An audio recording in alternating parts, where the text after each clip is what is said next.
I don't get it. This looks like it was made by a toddler. It's just a bunch of random shapes and lines. These are some common misconceptions that you might overhear as you're walking around an art gallery. I'm going to let you in on a secret. These people are missing out. They're failing to understand that these shapes and lines aren't random at all. In fact, they were each strategically designed by the artist for a reason. In this piece by Pablo Picasso, Guernica, you might be inclined to initially think that this is just a random collection of funky shapes and lines sprawled across a canvas with no real meaning. It's not until you examine the entire piece as a whole that you'll begin to understand the true complexity of Guernica, a powerful work of art that is littered with symbolism. This is because the whole is different than the sum of its parts. No, this isn't a riddle. It's the fundamental concept of a psychological theory known as gestaltism. Masterful artists like Picasso have a strong understanding of psychological theories like gestaltism and use them to create pieces of art that are visually engaging and capture the interest of their audience. This is especially evident in art movements like abstractionism and modernism that require the viewer to examine the piece as a whole. 6 key Gestalt principles explain how we group visual information in order to perceive an entire form. These principles are believed to be innate, which explains why visual perception is largely consistent across individuals, except of course those who are expressing confusion in an art gallery. Figure-ground segregation is the Gestalt principle that describes how we attribute parts of a visual scene to the figure and to the background. In this piece by Keith Haring, we're able to clearly distinguish between the figures dancing in the foreground and the background. This is assisted by the stark black outlines and the contrasting colors that help us to make this differentiation. Another Gestalt principle, proximity, explains how we're able to group together visual elements that are close in space. In this piece by Gustav Klimt called The Kiss, the 2 main figures are extremely close together in space. As such, we perceive them as belonging to the same cluster or form.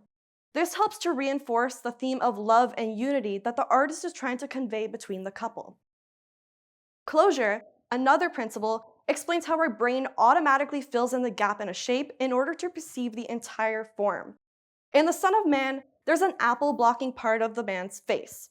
However, we don't perceive him to be a fragmented form. Rather, we fill in the missing information to perceive an entire man despite the ambiguous visual information caused by the apple in the foreground. Similarity is another principle that describes how we group together visual elements that share similar physical characteristics. In this painting by Degas, we group together the ballerinas because they share similar physical characteristics. This is why we're able to distinguish them from the other figures in the scene, despite everyone being scattered around the same dance floor. Another principle, continuity, explains how we're able to perceive simple, continuous forms rather than complex, fragmented forms. In Van Gogh's Sunflowers, we perceive each flower and stem as belonging to the same unit, even though they're all crossing and overlapping with one another. This is why we're able to perceive the entire form of a flower vase rather than a collection of isolated and fragmented shapes sprawled across the canvas. The final Gestalt principle, common fate, explains how we're able to group together information that will share a similar outcome. One example of how we do this is how we group together information that seems to be moving in the same direction at the same time. In Van Gogh's Starry Night, we group together the elements of the sky that seem to be swirling together at the same time. This is how we're able to perceive the beautifully complex starry night sky. As you can see, there are many examples in which the Gestalt principles have been implemented in pieces of art to encourage us to examine the entire form rather than focusing only on its constituent parts. While these examples were fairly simple, modern and abstract artists push these Gestalt principles to the extreme to really challenge their viewers' perceptions. Some psychologists theorize that these perceptual challenges actually increase a viewer's appreciation for a work of art. A study by Muth and Carbon describes what they call the aesthetic aha effect. This occurs when a viewer extensively examines a work of art in order to gain more insight. This was actually shown to increase a viewer's appreciation for that work of art.